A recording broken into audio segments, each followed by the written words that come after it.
lalo na sa inyong mga magulang.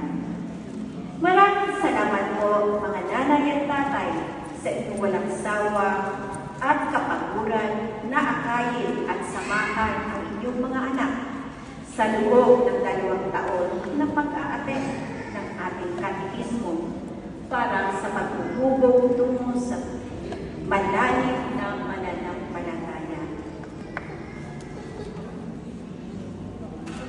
At sa inyong suporta sa kooperasyon at pakikisa sa gawain ng Sentro Pilipino Chaplaincy sa pamamagitan ng Evangelizers Group under Education Commission, kasabay ng monthly meeting and formation na naging daan ng malalim na ugnayan at relasyon sa bawat isa bilang magkakaibigan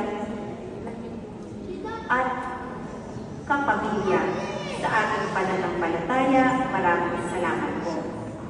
Sa aming kapwa katekista na buong pusong itinalaga ang sarili sa paglilingkod, lalo na sa dalawa natin itong katekista, kay Archie at kay Merceline, sa kanilang dedikasyon sa pagtuturo ng pagtiyaga at pangunawa para ihanda ang mga batang ito na maunawaan ang halaga ng ating Christian faith as Catholic. Maraming salamat po.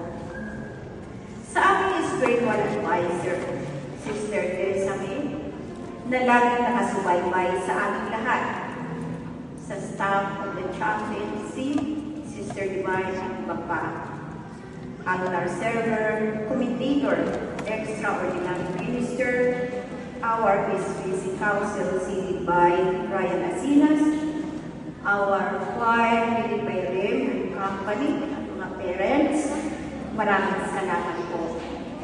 At sa aming po conservan sa hapon ito, Father Rick Adolfo, at sa ating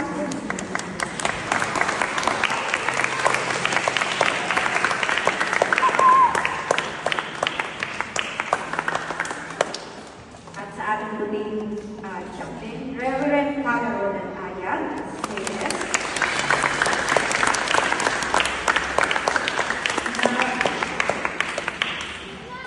na puso po na nagtitiwala at sumusuporta sa Evangelizers Group na siyang naging lakas ng bawat isa sa amin para harapin ang hamon ng paglilingkod ng may saya, kapayapaan, pagmamahal sa aming gawain bilang volunteer catechists.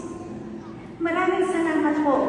Ang lahat ng ito ay hindi posible kung wala ang biyaya at grasya ng ating Panginoon na siyang nagbibigay sa atin ng lakas. To God be the glory.